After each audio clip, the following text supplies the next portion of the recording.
sa verse 18. Huwag kayong maglalasing, sabi po dito, huwag kayong maglalasing sapagkat nakakasira iyan ng maayos na pamumuhay.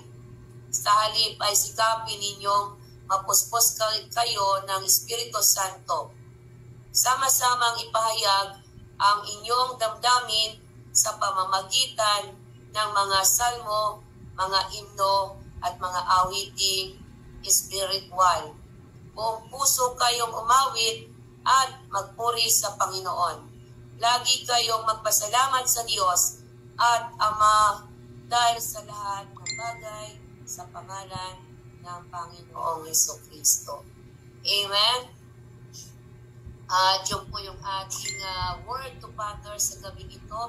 Ito po yung word of encouragement na ating pagbubulay-bulayan upang patuloy tayong makapulot ng mga aral na magbibigay sa atin upang tayo ay lumalim sa ating pananampalataya. Kaya po, salamat po sa pagsama nyo. Purihin ang Panginoon. Hallelujah. So, ating pong babasahin at maliwanag po ang sabi ng salita niya sa ating binasa. Ano po ating pong basahin? Ating pong hanapin ang Efeso 5. At ang sabi po doon ay from 18 to 20. Ayan, hanapin po natin ang Efeso.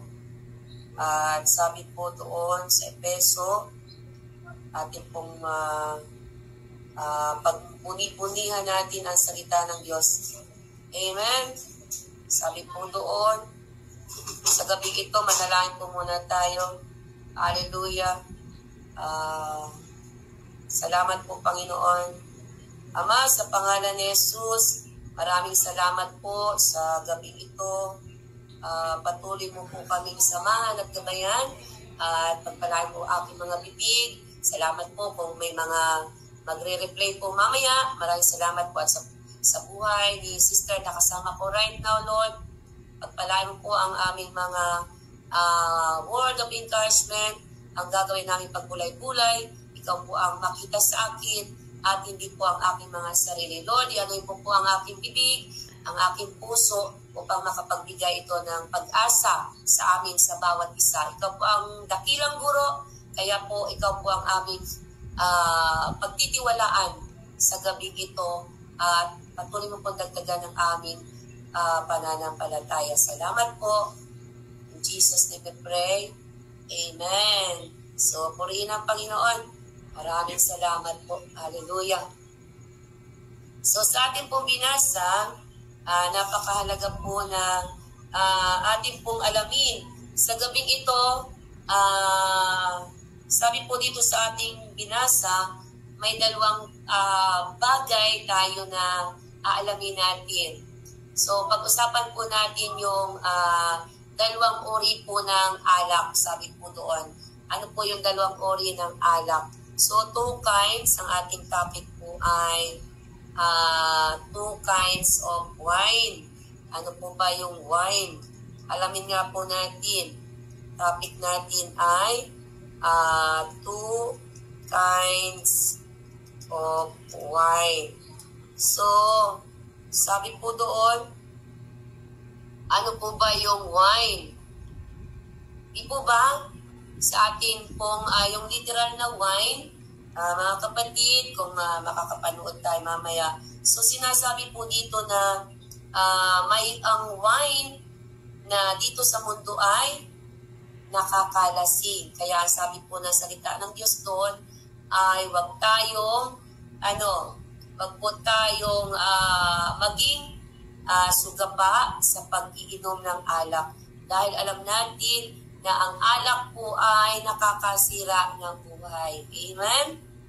Ang alak po na literal ay nakakasira ng buhay. Kaya nga po kung babasahin natin doon sa verse 18, napakaliwanag po. Ang sabi doon, don't be drunk with wine because that will ruin yourself.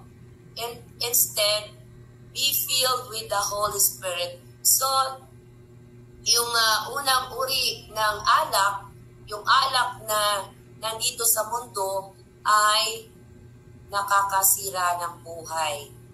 Kaya po kung titingnan po natin, maraming mga tao sa mundo na umiinom, di po ba? Mahilig uminom, umaga pa lang umiinom ng alak. Kaya po tumarating sa point na yung mga katawan nila nasisira, yung kanilang baga ay nasisira dahil sa kakainom ng alak. So, ang pag-inom pala ng alak ay delikado sa ating mga katawan. Ano po? So, napakaliwanag Ang pag-inom ng alak ay delikado sa ating katawan. So, tandaan po natin na sa mundong ito, napakarami po ng mga factory na gumagawa ng alak. So, ang alak po ay galing saan? Ang alak po ay galing sa grapes na yung grapes po ba, kaya po may mga grapes sa bawat sulok ng mundo na nagtatanim sila ng mga grapes. Yung grapes po na yon ay ginagawa nilang alak.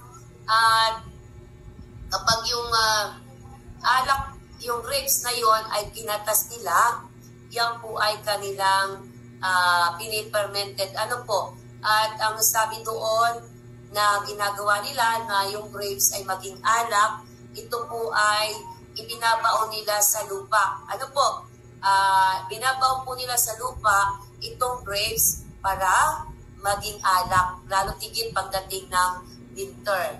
So, yung po pala kung paano po yung alak ay napoproduce sa pamamagitan ng pagbabaon nito sa lupa kapag winter, para yung grapes na yun, yung juice na yun ay nagiging masarap. At kapag po yun ay naging masarap na alak na, yan po ay ibebenta nila sa mahal na presyo. At alam niyo po ba na ang pinakamahal na alak sa mundo ay nagkakahalaga po ng $558. So sabihin ng US dollar, ibig sabihin napakamahal po ng alak. Magkano pa yon? Yung $558 US dollar, itatimes po natin sa 50, magkano yung alak na yon? Napakamahal.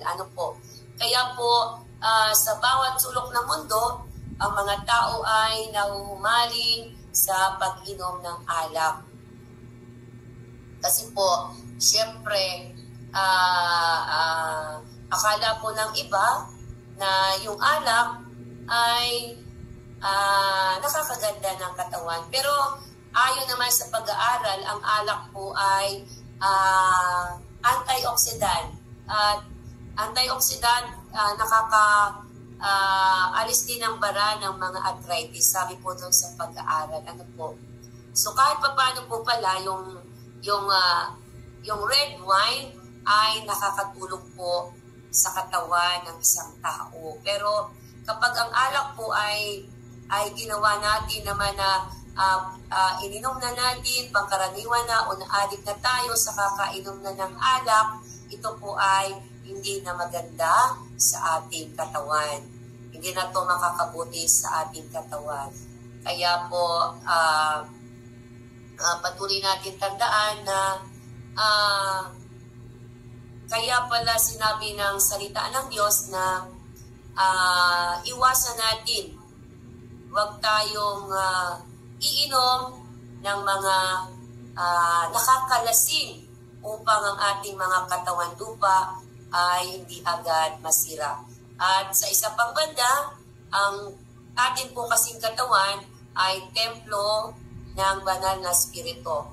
So once na ang ating katawan ay nasira dahil sa kakainom ng alak o dahil sa sobrang sugapa, adik ka na sa kakainom ng alak, ito po ay hindi na nakakaganda sa ating mga buhay at masisira nito ang ating mga katawan lupa sa sobrang pag-inom ng alak. So sa panahon natin ngayon, di po ba, maraming nag-iinom, naglalasing, At ano pa yung hindi maganda kung bakit sabi sa salita ng Diyos na iwasan po natin ang uminom ng alak. Iwasan natin ang uminom ng nakakalasing. Kasi nga po, once na ang isang tao ay nakainom na ng alak, ito po ay nagkakaroon ng kakaibang epekto. Kaya po kumisan, ang tao po ay pumapatay. Bakit pumapatay? Gawa po dahil sa nakakainom ng alak. Yun po yung isang problema. Kaya po hindi po natutuwa ang Panginoon kapag po ang tao ay patuloy na umiinom ng alak. So sa iba't ibang sulok ng mundo na maraming mga grapes, kagaya sa Italy, so yan po may mga pagawaan ng mga alak at mga expensive po yung mga alak na yan. Amen? Tandaan po natin na kumisan yung alak ang pinag-uumpisahan ng awayan.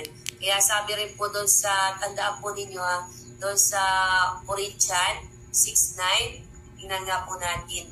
Ang sabi doon, yung mga maglalasing ay hindi po nalulugod ang Panginoon. So, yung mga naglalasing, kasi po kapag nalasing ka na, ay iba na po ang nasa kaisipan ng tao. Tingnan nga po natin sa 2 Corintios 6:9. O sabi po dito, ang sabi po dito sa 2 Corintios, 1 Corintios 6:9, sabi dito, hindi ba ninyo alam na ang mga makasalanan ay walang bahagi sa kaharian ng Diyos? Huwag ninyo dayain ang inyong mga sarili. Ang mga nakikiapit, sumasamba sa Diyos-Diyosan, nangangalunya, nakikiapit sa kapwa lalaki o kapwa babae, ang mga magnanakaw, mga masasakim, mapaglasing, yung mga yon kasama po dito, yung mga mapaglasing, mapanlait, mandaraya, ang ganyang mga tao ay walang bahagi sa kaharian ng Diyos. So tandaan po natin kapag pala patuloy tayo na mabubuhay sa mga bagay na yan, makamundong yan, na sinasabi ng Biblia na tayo po ay patuloy na umiinom ng wine.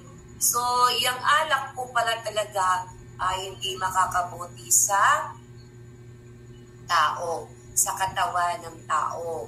Kaya po, tandaan natin na sa kabila po na maraming tao na sa bawat mundo ay may mga factory ng mga ganito na mga alak. So, hindi rin po pala maganda ito sa ating mga katawan. Kaya po, yun yung sinasabi ng Panginoon na wag po nating lalagyan ng mga nakakamatay na mga inumin ang ating katawan upang humaba ang ating buhay. Kaya po, tandaan natin na sa ating pagmuni-muni ng salita ng Diyos, napakahalaga pala na maintindihan natin, maunawaan na ang alak po ay hindi maganda talaga sa ating katawan. Kaya mga kapatid, sa pananampalataya, kaya pala once na tayo ay naging Kristiyano na, talaga pong iiwasan na natin na huwag nang maglalasing. So, iiwasan natin yung command ng Panginoon, iwasan natin na tayo ay huwag nang maglalasing. So, dahil kapag ang isang tao ay nakainom, ay ito po ay nakakapagdulot ng hindi maganda sa buhay at nakakasira po ng pamilya. Kaya po napakaliwanag So, huwag kayong maglalasing dahil ito po ay nakakasira ng maayos na pamumuhay. So, kaya po, ang bawat pamilya, di po ba, once na hindi pa born again Christian, kalimitan po ang pamilya ay nawawasak. Bakit? Dahil po kakainom ng mga nakakalasing. So, kapag ang isang tao ay nakainom na at lasing na, di po ba, nagwawala, nakakasakit ng asawa, nananakit, at kumisan dumarating doon sa point na nakakapatay ng tao kasi wala po sa sariling kaisipan. Sabi nung iba, alam daw po nila yung ginagawa nila kapag sila'y lasing. Pero mayroon din po na nagsasabi na kapag lasing ang isang tao, ang naghahari po dyan ay espiritu ng evil. Pumapasok po sa kanila yan. Bakit? Kaya nga po, marami pong na-re-rape kapag po lasing, di po ba? Kapag ang isang tao po nakakainom ng alak, sila po ay nasa espiritu ng alak. At yung espiritu po ng alak ay hindi po galing sa Diyos. Yan po ay galing sa kaaway, sa evil. Kasi kung po ang hatid dito ay magwasak, magpatayan, o kung ano-ano pang karumal-dumal na nangyayari kapag ang isang tao ay nakainom at nasa ilalim ng espiritu ng alak. Kaya pala gayon na lamang ang sabi ng Panginoon na wag na wag tayo na iinom o magpapaka addict sa alak dahil yan po ay hindi maganda sa ating mga katawan. Amen? Purihin ang Panginoon. At tandaan po natin sa ating mga buhay, sabi nga po doon, ang sabi po sa Kawikaan 21, wine is mocker, and beer a brawler. Whoever is led astray by them is not wise. O yung po ang sabi sa Kawikaan, ang isang tao pala na mahilig sa pag-inom ng alak, ng beer, ng mga nakakainom, sila po ay mapapasama o mapapahamak. At ang isang tao pala na sugapa sa alak o sa nakakalasing, ito po ay hindi matalino. Ano po, wala po siyang katalinuhan dahil sinabi ng salita ng Panginoon, ang isang tao na nasa ilalim ng espiritu ng alak ay kung ano-ano ang nagagawa. Kaya po, tandaan po natin sa gabing ito na tayo po ay patuloy na nagmumuni-muni o nagbubulay-bulay ng salita ng Panginoon upang patuloy tayong matuto, upang yung mga bagay na hindi kanais-nais o karapat-dapat sa harapan ng Panginoon ay ating maiwasan. Kaya po mga kapatid sa pananampalataya, kung tayo po ay mga natutokso pa na uminom ng alak at sasabihin natin na yung alak ay nakakapagbigay ng kalakasan sa ating katawan lupa. So, iwasan na po natin dahil ang alak ay hindi mabuti sa ating katawan. Dahil once na tayo ay uminom ng alak, ito po ay makakasira sa ating katawan at kapag ang ating katawan ay nasira na, magkakasakit po tayo at yun po yung maghahatid sa atin na tayo po ay magkaroon ng cancer sa ating yung mga cancer sa ating mga baga. Di po ba nagkakaroon ng cancer sa baga once na ikaw po ay sa sobrang kakainom, sobrang kakainom ng alak, kakasigarilyo, di po ba maraming nagkakaroon ng cancer sa baga at namamatay. So sabi doon, huwag po nating sirain, huwag po nating lagyan ang ating katawan ng mga inumin na nakakamatay. Kapag lamang po, hindi lamang po mga inumin, mga sigarilyo, mga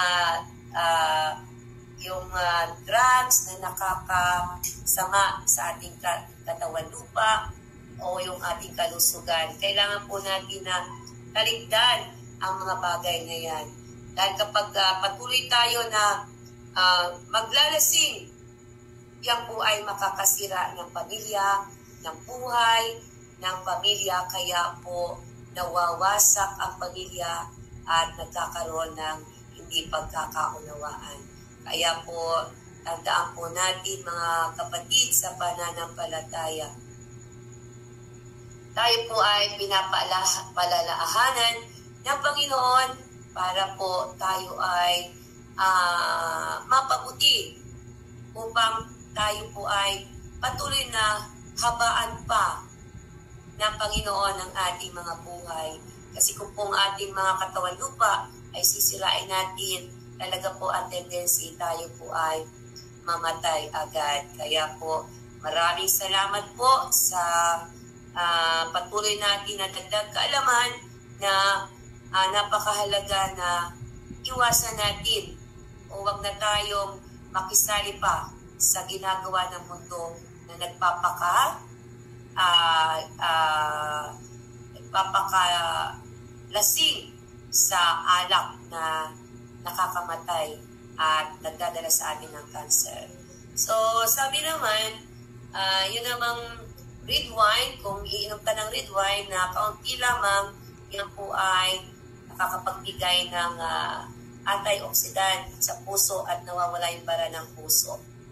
Pero kapag lumampas na po doon sa 2 kutsarita, ay hindi na po makakabuti po yung mga ganun bagay. Kaya po napakalaga na patuloy na iwasan natin. Amen? Dahil po ang ating katawan ay templo ng Panginoon. So, ano po yung pangalawa na pag-usapan natin? Ano po yung pangalawang alak o wine na tinutukoy dito sa Biblia? So, salamat po kung may kasama pa po ako dyan. Thank you po. Kung meron pa pong nanonood, salamat po. At least, purihin ang Panginoon. May isa na matututo at yung isa na yon maibahagi ay napakahalaga na po. Amen? Purihin ang Panginoon. Maraming salamat po. So, pag-usapan naman natin, alamin naman natin ngayon, ano ba yung sinasabi na wine? Ano po ba yung wine from above? Ano ba yung sinasabi na alak na galing sa langit? Di po ba? Ating alamin po yung wine na sinasabi dito. So, kung babalikan po natin, sabi po dito, huwag kayong maglasing, bagkus kayo ay sa halip, sikapin ninyong mapuspos kayo ng Espiritu Santo. Yun po pala yun. So, sinasabi dito na napakahalaga na tayo po ay mapuspos ng wine na galing sa Panginoon. Yung pong isang simbolo ng wine, ang simbolo po nito ay Holy Spirit, the symbol of the Holy Spirit. So sabi po doon, ang biblikal na kahulugan ng wine, ito po ay symbolism o isang metaphor ng makalangit na biyaya ng Diyos. Yung makalangit na biyaya ng Panginoon na gustong ihandog para sa mga tao. Amen? Yung po yun makalangit na biyaya ng Panginoon. At sabi po dito na sinasabi po na ano ba yung wine? Ano ba yung symbolize ng wine sa Biblia? So, mayroon pa rin po na simbolo na ang wine is the symbolic of the Holy Spirit. So, symbolic po pala yon. Yung wine na tinutukoy po dito ay symbol of the Holy Spirit. Ito po yung pagpapakita na sinisimbolo po ng wine ay walang iba kundi ang banal na espiritu. At kung babasahin din po natin doon sa Book of Mateo, natatandaan po ba natin yung first miracle na ginawa ng Panginoong Yesus, yung tubig doon sa banga ay ginawa niyang alak. At ang mga tao ay namangha kasi nga po yung tubig sa tapayan ay nagkaroon ng himala. Yun ay nagkaroon ng masarap na wine noong panahon ni Jesus. Yung water turned into wine. Kaya po, salamat po rin ng Panginoon na tayo po ay natututo. Amen? Sabi nga po doon, huwag tayong magsawa na patuloy na magbahagi ng salita ng Diyos at pagbulay-bulayan natin ang kanyang mga salita. Dahil sinabi sa Joshua 1:8-19, meditate the word of God day and night, study it carefully so that we will prosperous and successful in all we do. So the more pala na tayo ay nagbubulay-bulay ng kanyang salita, the more na inaaral natin, we are carefully study the Word of God, tayo po pala ay patuloy na magiging matalino. At diba, sabi ng salita ng Diyos, kung gusto nating maging matalino, kailangan nating alamin yung salita ng Diyos, kasi kapag yan ay ating inaral at inalam natin, tapos in-apply natin sa ating mga buhay, dahil po pa yung nakapag-aral doon sa mga college degree o yung mga nagtapos ng kolehiyo. Dahil ang salita ng Diyos, yan ang magbibigay sa atin ng talino. Dahil sabi po doon, the fear of the Lord is the beginning of wisdom, knowledge, and understanding.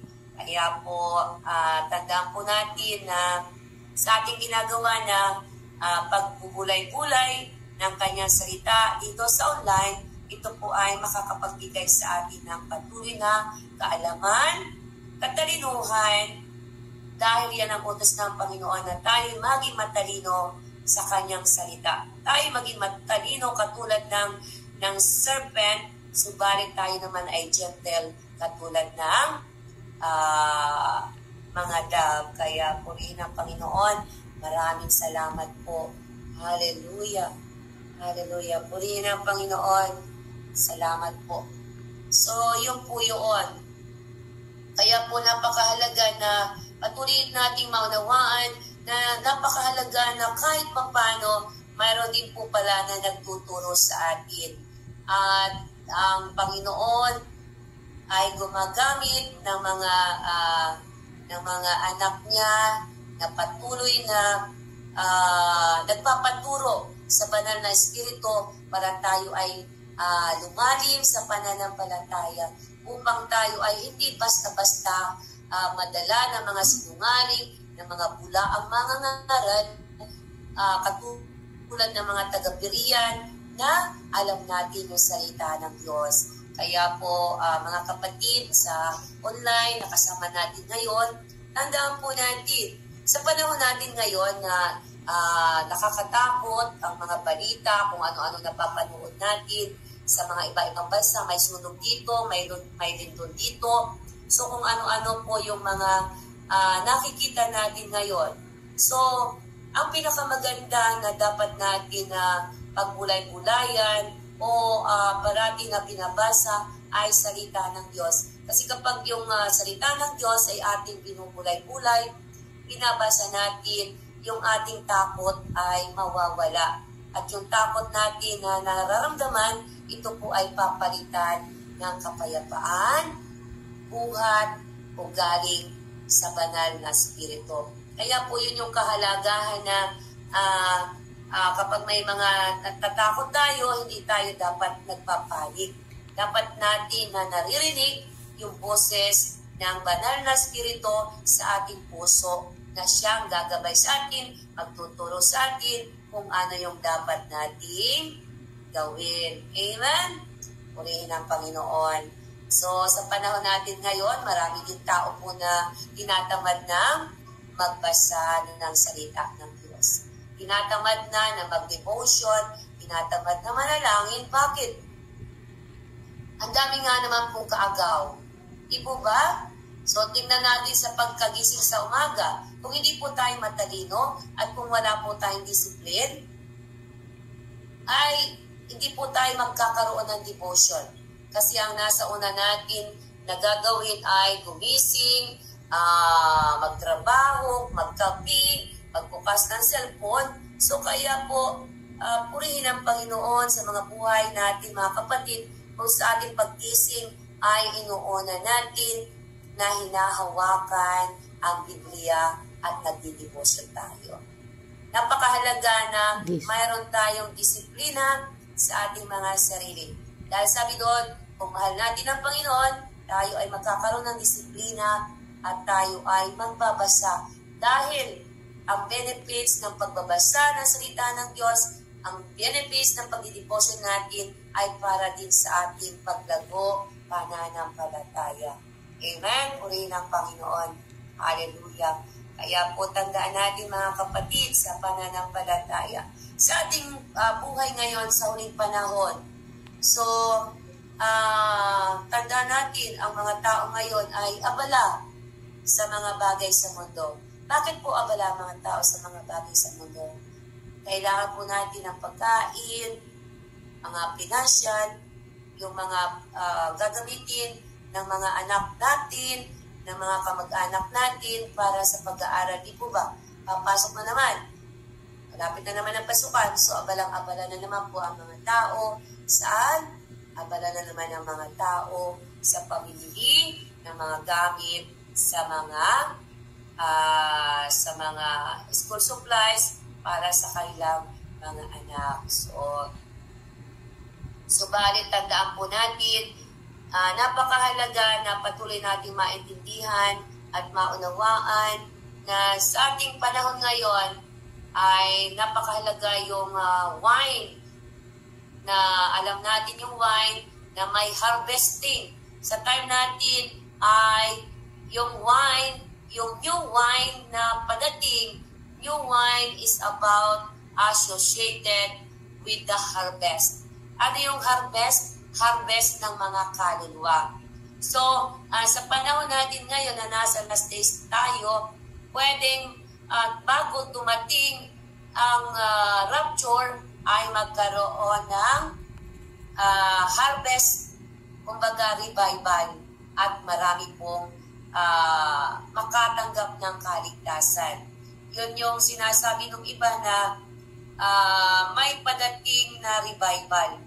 So, revival na marami pa yung mga tao na manunumbalik sa Diyos, magsisisi at tatanggapin ng Panginoon. At yung po ay patuloy natin ipanalangin na magkaroon ng great revival para po marami pa rin na makarinig at marami pa ang maligtas sa last days na ito. Amen? Purihin ang Panginoon. Maraming salamat po. Tandaan po natin, sinabi dito sa ating binasa na pinaparating ang salita ng Diyos sa ating mga mananampalataya sa ating namang mananampalataya. Dahil tayo ay nasa huling panahon na, so kagaya po kahapon sa ating prayer na hindi natin alam kung kailan yung rapture, yung pagdating niya na imminent. So napakahalaga na tayo ay parating nakahanda. Ano po? So kaya napakahalaga na tayo maganda at parati na tayo ay puspos ng banal na spirito. Yun po yung sinasabi dito. Magsumikap tayo na sa araw-araw na ating buhay, tayo po ay mapuspos ng banal na spirito. Yun po pala yung sinasabi na kailangan natin na patuloy na mapuspos ng banal na spirito sa araw-araw nating buhay. Bakit kailangan po na mapuspos tayo ng banal na Espiritu sa araw-araw nating buhay? Kasi po, tayo po ay may mga battle. Di po ba, mga kapatid na nanonood? Di po ba, sa ating panahon ngayon, tayo ay mayroong mga pakikipagbaka. At ano po yung mga pakikipagbaka na ating kinakaharap? Marami po tayong kinakaharap sa panahon natin ngayon. Maraming mga padating na hindi natin alam, na inaasahan, na sinasabi doon na tayo ay maghanda, maging aware to, mapanalangin, at parati na yung ating pananampalataya ay nakapokus kay Kristo. Kailangan yung ating pag-asa ay nakatuon sa Panginoon. Kasi bakit? Baka dumating yung rapture at marami pong hindi mapasama. Kaya po tayo ay patuloy na ini-encourage ng salita ng Diyos sa gabi na ito na kailangan tayo ay maging puspos palagi ng banal na Espiritu. Kailangan nating puspos ng presensya ng Panginoon sa ating araw-araw na buhay. Kasi po, sabi dito sa verse 19, kung titingnan natin na magsumikap tayo na mapuspos ng Espiritu Santo. So, buhat ng tayo ay na born again Christian, tinanggap po natin si Jesus Christ as our Lord and Savior. Di po ba? Ang banal na Espiritu ay mananahan sa ating mga puso. At once nananahan na sa ating puso ang banal na Espiritu, tayo nakatanggap na ng baptism of the Holy Spirit, at yun yung speaking in tongues. So buhat po doon, every day of our life, napakahalaga po tayo na ma-feel, ma-refill o filled ng Holy Spirit. Kailangan po na everyday tayo po ay na-filled ng Holy Spirit para po tayo ay hindi madala o maigupo ng mga problema at pagsubok sa ating buhay. So at sabi po doon sa ating buhay pananampalataya, napakahalaga na tayo ay patuloy na pinupuno ng presensya ng Panginoon. At magagawa natin ito sa pamamagitan po ng sama-samang pag-aawitan. Ito po yung sama-sama na ipinapahayag natin, yung ating damdamin, yung sama-sama tayo na nagpupuri sa Diyos, pinupuro natin ang Panginoon, sinasamba natin siya sa Espiritu at katotohanan. Yun yung ating gagawin para tayo patuloy na ma-feel ng Spirit of the Lord. Kailangan po na tayo ay patuloy na nagpupuri sa Diyos, wino-worship natin sa Espiritu at katotohanan. Tayo po ay umaawit ng mga awiting maka-spiritual, makalangit, yung mga himno, yung mga salmo. So sa pamamagitan po pala nito, tayo ay patuloy na parating mapupuno ng presensya ng Panginoon. Kapag tayo ay babad sa kanyang presensya, babad tayo sa pananalangin, babad tayo sa pagbabasa ng kanyang salita ng Diyos, tayo po ay patuloy na pupuspusin ng banal na Espiritu. Kaya po napakahalaga sa ating mga buhay sa panahon na ito, mga kapatid, sa pananampalataya, mga manunood, mamaya yung manunood sa ating pagbubulay-bulay na ito ng salita ng Diyos, tandaan natin na napakahalaga na tayo pala sa araw-araw nating buhay ay puspos ng kapangyarihan ng Panginoon, kagaya ng sinasabi doon sa Acts 1:8. Kasi kapag hindi po tayo puspos ng kapangyarihan ng Panginoon, yung kanyang dunamis, tayo po ay palagi na guguluhin ng kaaway. Yung kaaway ay palagi pong naandyan, na kung ano-anong negative ang maririnig mo, kung kung ano-anong takot ang ilalagay sa iyong isip, sa paligid mo, kung ano-ano na mapapakinggan natin na nasa paligid na ang tendency tayo nakakaramdam ng takot. Kaya po, napakahalaga na sa ating araw-araw na buhay, tayo po ay parating puspos ng Holy Spirit. We need to be in the presence of the Lord para tayo ay parating nakakasumpong ng tagumpay. At sabi doon, buong puso tayo umawit, magpuri sa Panginoon, doon sa verse 20. At sabi nga po doon sa John 4:21. So sa John 4:21 sabi, 21:44 sabi doon, worship the Lord in the Spirit and truth. Napakahalaga po pala na purihin natin ang Panginoon sa Espiritu at katotohanan.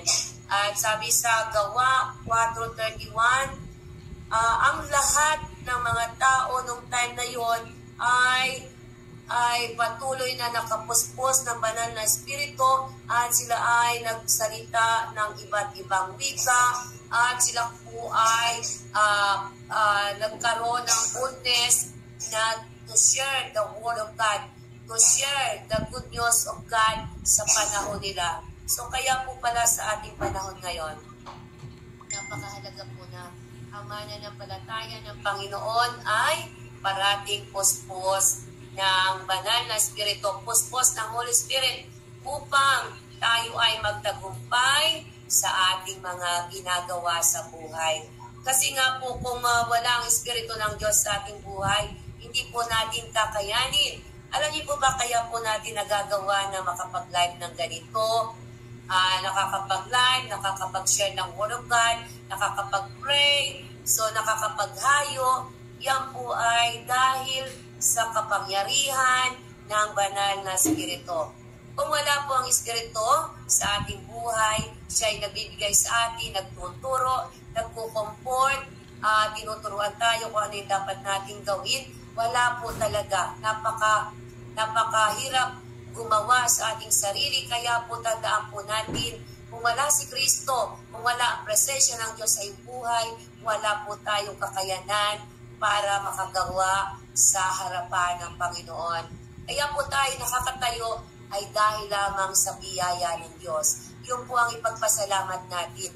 Tayo ay nakakasunod sa kalooban ng Diyos dahil sa kanyang habag at awa para sa ating mga mananampalataya. Kaya po kung sa ating mga buhay ngayon, tayo po ay tatamarin pa na magbasa ng Biblia, tatamarin pa tayo na mag-devotion, at hindi natin bibigyan ng panahon ang Panginoon, tayo po yung lugi. Kasi hindi po natin mararanasan yung sinasabi na kapuspusan ng banal na espiritu na gusto niyang ibigay sa atin, i-impart sa atin. Kaya nga po sabi pa doon sa Gawa 13:2, sabi doon, ang banal na espiritu ang patuloy na nagkukonvict sa atin, nagtuturo sa atin kung ano yung gagawin natin, kung ano yung kanyang plano sa ating mga buhay. Kaya po napakahalaga sa panahon natin na yung gabay ng banal na espiritu ay patuloy nating maranasan. Kasi tandaan po natin, tayo po ay nasa panahon ng pakikipagdigma. Tayo po ay nakikipagdigma sa araw-araw nating buhay, nakikipagdigma tayo sa ating physical na buhay, nakikipagdigma tayo sa ating spiritual na buhay, nakikipagdigma tayo para tayo makasurvive sa araw-araw nating buhay. Kaya po sabi doon, napakaliwanag na sa ating mga buhay, napakahalaga na bigyan po natin ng panahon, bigyan natin ng time na tayo po ay patuloy na magpakalalim sa salita ng Diyos. Tayo po ay magbulay ng kanyang salita. Huwag po nating isipin na ang pagbabasa ng salita ay walang saysay. May saysay po. Kasi sa panahon natin ngayon, maraming tao na matatalino na sasabihin ay hindi na kailangang magbasa ng Biblia. Bakit pa aaralin yan? Alam ko na marami po ngayon tao na matatalino. na dahil nabasa na nila yung Biblia, nabasa na nila, so ayaw na po nilang magbasa. So nakakalungkot po, nakakalungkot na kapag ang isang tao ay may pinag-aralan na, may kaalaman na siya sa salita ng Diyos, para bang ayaw na niya. At kapag siya ay nakarinig na ng katuruan sa mga nauna na, para bang ayaw na. At ang katwiran, alam ko na yan. So nakakatakot po yung mga tao na ang katwiran ay alam ko na yan. Kahit hindi ko na aralin yan, kahit hindi ko na basahin yan, alam ko na yan, kayang-kaya ko nang ituro yan. So wag po tayong ganon, mga kapatid. Kung wala ang banal na Espiritu sa atin, kung hindi tayo magsusumikap na mapuspos ng banal na Espiritu, wala pong saysay lahat ng ating ginagawa. Parang tayo ay katulad lamang ng isang takip ng kaldero na umaalingaw-ngaw pero wala namang saysay. Kaya po tandaan natin na ang Panginoon ay patuloy na gumagawa sa ating mga buhay para po tayo ay matuto. Kasi nga po, pagdating ng panahon, baka wala na po tayong Biblia na mababasa. Di po ba, sabi doon sa ibang bansa na yung Biblia sinusunog na, tapos pinupunit, at darating yung panahon na ang mga tao ay mauuhaw. Mauuhaw saan? Sa salita ng Diyos. Subalit, wala na silang maririnig. Wala na silang mababasa. Dahil kapag dating ng panahon na yon, hindi po natin alam kung ano yung mga mangyayari. Kaya po, tandaan po natin na sa ginagawa natin ngayon na pagbabahagi ng salita ng Diyos, na nagbulay-bulay tayo sa salita ng Diyos. So, i-encourage po natin ang bawat isa na basta po maglaan po tayo ng oras na magbasa ng Biblia. Lahat po tayo. Hindi po sasabihin na ikaw ay lingkod na ng Diyos, ikaw ay nag-aral ng matagal do sa Bible school, doctorate ka na, ay hindi na magbabasa ng Biblia. No, kailangan nating magbasa ng Biblia, lalo tigit tayo po. Tayo na abala sa mundong ito, kailangan na tayo magbabad sa salita ng Diyos. Kasi po sabi doon, babad sa presensya mo, babad sa iyong salita, babad ang sikreto ko kung bakit ako'y masaya. Tulad ng isang usa na laging uhaw sa Diyos. So, tayo po ay magkaroon ng pagkauhaw sa pakikinig ng salita ng Diyos, sa pagbabasa nito, bulay-bulay natin ang kanyang salita, at kapag nabulay-bulay natin ang kanyang salita, ito ay ating ipapamuhay, at kapag naipapamuhay natin ang salita ng Diyos, tayo po ay tatagurian na mapalad. Kasi mapalad yung nakikinig at ipinapamuhay ang salita ng Diyos. Amen? Kaya tandaan po natin, kung gusto natin patuloy tayo na ma-feel ng Holy Spirit sa ating mga buhay, napakahalaga po na tayo ay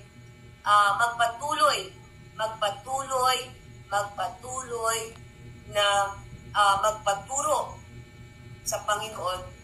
Magpaturo po tayo sa Panginoon. Amen? Magpaturo tayo sa Holy Spirit dahil ang Holy Spirit lamang ang pinakadakilang guro na siya magtuturo sa atin kung ano ang tama at makakabuti. Kasi the Holy Spirit is the Spirit of Truth. So lahat ng ituturo po sa atin ng banal na Espiritu ay katotohanan. Amen? Purihin ang Panginoon. Nandiyan pa po ba kayo? Salamat po sa mga kasama natin sa gabing ito. Hindi ko man po kayo nakikita, pero salamat po sa inyong pagsama. Hallelujah. Purihin ang Panginoon. At salamat po na tayo po ay may kalayaan pa na makapag-bulay-bulay ng salita sa mga online. Sa totoo lang po, ang dami-dami ngayon nag-online. So, ang tendency doon, mag-online. Ang tendency doon ay bakit po tayo nakikigaya na mag-online at magbahagi din ng salita ng Diyos para po mas lalong mapabilis na mai-spread ang salita ng Diyos. So, kaya po, kailangan na sa mga YouTube, sa mga Facebook, sa mga kung ano-anong media ay magamit natin para po mas mabilis na mapuno yung mga YouTube na yan ng salita ng Diyos. Kasi kapag napuno na yan, yung mga media na yan, so mapapanood po yan ng mga wala pang Kristo. At once na napanood nila yan, napakinig nila yan na may Kristo, may kaligtasan, at may impyerno, kapag nakarinig po lahat sa mga tao yan sa pamamagitan ng mga ganito, babalik na po ang Panginoon. Kaya po yun yung tendency na kaya po tayo, marami na pong nagla-live para po mapuno at makarating po yung mga word of God sa mga sulok ng mga mundo. Yung mga maabot po ng internet, yung mga nasa kalayo-layuan pa para may sa katuparan na makabalik ang Panginoon. Amen? Kaya po, sa ating mga buhay, tandaan po natin, napakahalaga na tayo parating puspos ng banal na Espiritu. At kung gusto natin patuloy na tayo maging being filled with the Holy Spirit, sabi po doon, tayo po ay pupunuin ang banal na Espiritu kasi yan yung gusto niya. Yan yung gusto niya na tayo ay parating puno. Kumbaga po sa isang baso ng tubig, so sa isang pitcher na tubig, so puno yun at umaapaw. Ano po? At sabi nga nung mga naririnig ko na iba, kailangan nating mag-swimming in the presence of the Lord. Mag-swimming tayo sa presensya ng Panginoon upang hindi tayo patuloy na nanghihina. Kasi once na nasa mundo tayo po ay manghihina dahil sa nakikita natin, naririnig natin, nararamdaman natin sa ating paligid. Kaya po yun lamang yung isang bagay na itinuturo ng Biblia o ng salita ng Diyos na tayo po ay magpakalalim, magpakapuspos tayo sa presensya ng Panginoon. So, kaya po sabi doon, at hindi lamang po minsan tanungin ko po kayo mga kapatid na kasama ko ngayon sa online, yung mga manunood pa. So, naranasan niyo po ba yung sa tuwi na po, nadadalo po kayo ng mga gawain, mga fire up, o yung activities sa mga churches nyo, naranasan niyo po yon na parati po kayong pinapapunta sa unahan at pinagpe-pray po kayo na kayo po ay na-feel ng banal na Espiritu at yung iba pa nga po na explain o kung ano man yung napupuspos na kapangyarihan ng Panginoon, yung the fire of the Holy Spirit at kung ano-ano pa na manifestation ng banal na Espiritu na nararamdaman natin. Naranasan niyo po ba yun? Sister, na kasama ko dyan kung naandyan pa po kayo. Mga kasama ko na nanonood. Hallelujah, salamat po sa pagsama nyo. Di po ba? So naranasan nyo na may pinagpe-pray po kayo sa unahan at kapag kayo pinag-pray, kayo ay nakakaramdam ng kakaiba. That is the patuloy na pag-feel ng Holy Spirit. Yung pinifeel ka ng Holy Spirit, na nare-refill ka, na-refresh ka. Yung po yung kailangan natin mga kapatid. Na araw-araw nating buhay, tayo po ay puno. Dahil napakahalaga yon sa ating mga buhay. At sabi nga po doon, kapag pala tayo ay puspos ng fullness ng kapangyarihan ng Panginoon, ng kanyang ini-empower tayo ng kapangyarihan ng Diyos, nagkakaroon tayo ng empowerment. So, hindi po tayo basta-basta maggagapi ng kaaway. Hindi po tayo matatalo ng kaaway kapag tayo ay suot natin yung armor of God at tayo ay puno ng presensya ng Panginoon. At tandaan po natin, so sabi dito, ito po ay isang command na dapat natin gawin. Na every day of our life, we need to be in the presence of the Lord. Tayo ay puspos ng kanyang presensya upang tayo ay magtagumpay sa hamon ng buhay sa araw-araw natin. Amen? Purihin ang Panginoon. At sabi nga po dito, so kung gusto nating mabuhay ng parating tagumpay, may tagumpay, sa atin sa mundong ito, napakahalaga na tayo ay parating puspos ng Panginoon, ng presensya ng Panginoon. At tandaan po natin, ang mapuspos ng presensya ng Panginoon ay continuous, continuous. Daily, sa ating buhay tayo ay mag-ask na punuin tayo ng presensya ng Panginoon. Dahil araw-araw tayo ay mayroong digmaan na nagagawa. So, alam natin na ang digmaan, ang battle ay naandyan sa paligid. Naglipa na ang mga kaaway natin. Kaya kung tayo ay hindi puspos ng presensya ng Diyos, ano ang pupuspos sa atin, mga kapatid? Once na tayo ay hindi puspos ng presensya ng Panginoon, sino ang pupuspos sa atin? Kaya nasain natin na every day of our life, yung presensya ng Panginoon, doon tayo mapuspos. Kasi sabi nga po doon na ito po ay experience na dapat nararanasan natin. Kaya maraming Kristiyano na talunan kasi hindi po sila nagnanasa na mapuspos ng banal na spirito. Hindi po sila nagdi-desire na, Lord, puspusin mo naman po ako sa araw-araw kong buhay. Lord, lukuban mo po ako ng iyong presensya, puspusin mo po ako ng iyong kapangyarihan, niyahan mo po ang aking buhay, punuin mo po ako para magtagumpay po ako sa araw-araw na buhay na to. So maraming tao ang talunan, bakit ayaw nila po na magpapuspos sa Holy Spirit? At tandaan po natin, sa araw-araw nating buhay, isip natin na tayo ay pinupuspos, outpouring of the Holy Spirit ang gawin po natin. Na tayo ay parating na andun yung joy ng Panginoon, na andun yung peace, gladness, kapayapaan sa ating mga puso na naghahari sa ating mga buhay. Hallelujah! Amen. At tandaan po natin na sa ating mga buhay, napakahalaga na tayo ay puno ng presensya ng Panginoon. At tandaan natin, mga kapatid, nung tinanggap natin ng Panginoon sa ating mga buhay, tandaan po natin na ang banal na Espiritu ay nasa ating puso. Pero kaya pala, maraming Kristiyano na talunan, alamin po ba ang nangyayari? Ganito po pala yon. Once na tinanggap natin ang Holy Spirit sa ating buhay, so, naandun lang po siya sa ating puso. Maraming tao na naandun lang siya sa puso natin. Hindi po natin binibigyan ng pagkakataon o ng kapahintulutan ang banal na Espiritu na maghari sa ating buhay. Na siya yung mag-control ng ating buhay.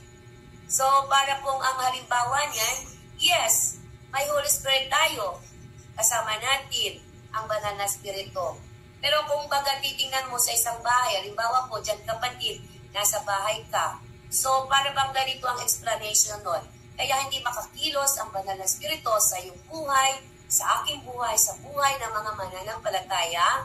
So, ang ginagawa po pala natin, mga kapatid, iniiwanan po natin ang banal na Espiritu sa sala. Naandun lang siya sa sala. Iniiwanan natin, ayaw nating isama ang banal na Espiritu doon sa bawat sulok ng ating buhay. Ayaw nating isama ang banal na Espiritu sa loob ng kwarto, sa kusina, sa labas, doon sa bawat bahagi ng ating buhay. Ayaw nating isama ang banal na Espiritu. Kaya hindi po siya makagawa sa iyong buhay at sa aking buhay. Hindi po makagawa. Bakit?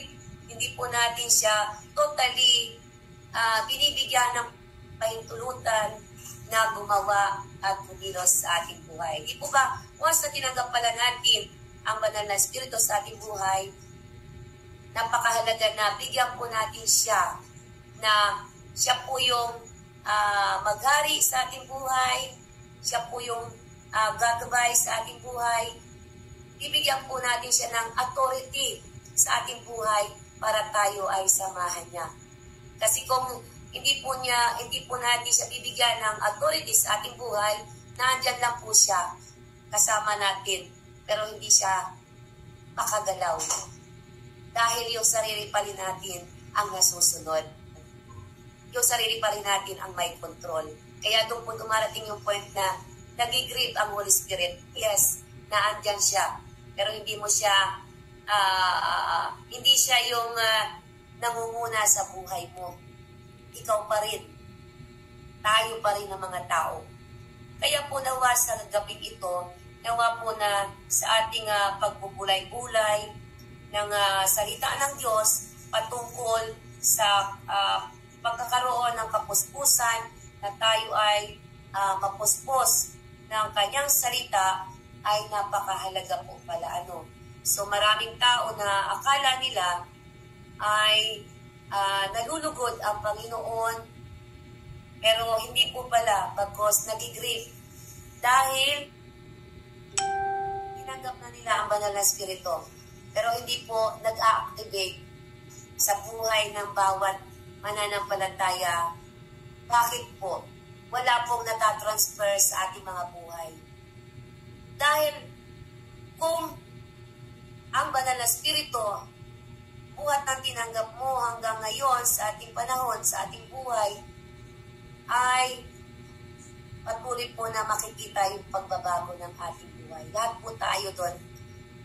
Kapag tayo ay patuloy na puspos ng presensya ng Panginoon, every day of our life, tayo po ay mag-iilaw, magliliwanag, magiging asin tayo sa paligid natin, at makikita ng mga tao na tunay nga na tayo ay mga lingkod ng Diyos, dahil yung God radiance, glory, ay makikita sa mga tagasunod ni Kristo.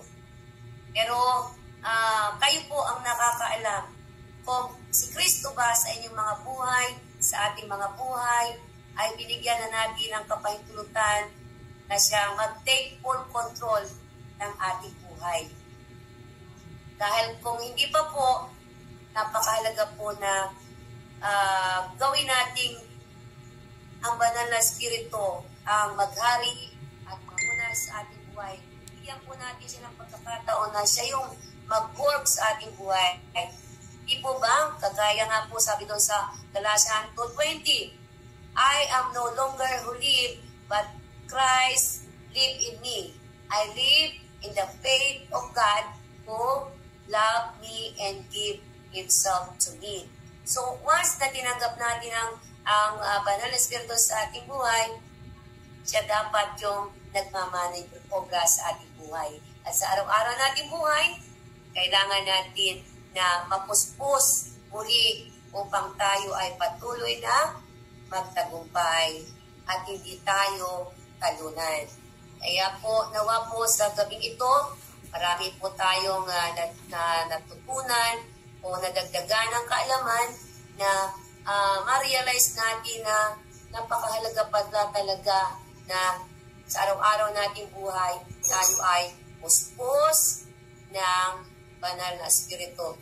Na tayo ay palating kasama yung presensya ng Panginoon, yung banal na spirito ang siyang gumagabay sa ating mga buhay. At tandaan po natin, so lagi tayo magpasalamat sa Panginoon dahil sa Kanya nagmula ang lahat ng bagay.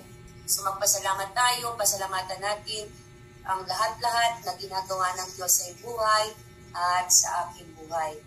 Kaya po tandaan po natin na bilang tayo ay mga may Kristo sa ating mga buhay, tandaan po natin na habang hinihintay natin ang pagbabalik ng Diyos sa rapture, kailangan naman tayo ay mamuhay bilang mga nasa liwanag na mamuhay na ginagabayan ng Holy Spirit.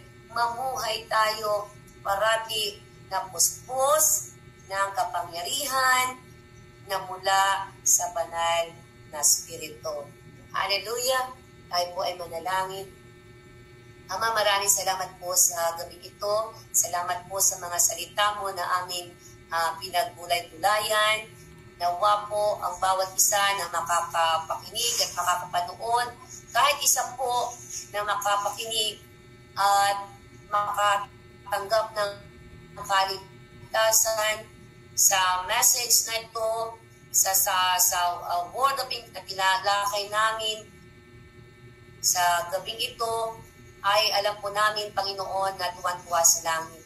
At sa mga oras na tulog, dinadalain ko po ang word of encouragement na ibinahagi ng inyong lingkod sa gabayan ng banal na rito na siyang nagtuturo dahil kung sa akin ay wala po akong kakayanan. Banal na Espiritu, nawa po ito po ay patuloy na magrema sa amin at ang bawat manunood, makikinig ay patuloy na makatanggap ng kapuspusan ng iyong presensya upang kami po ay patuloy na magtagumpay sa araw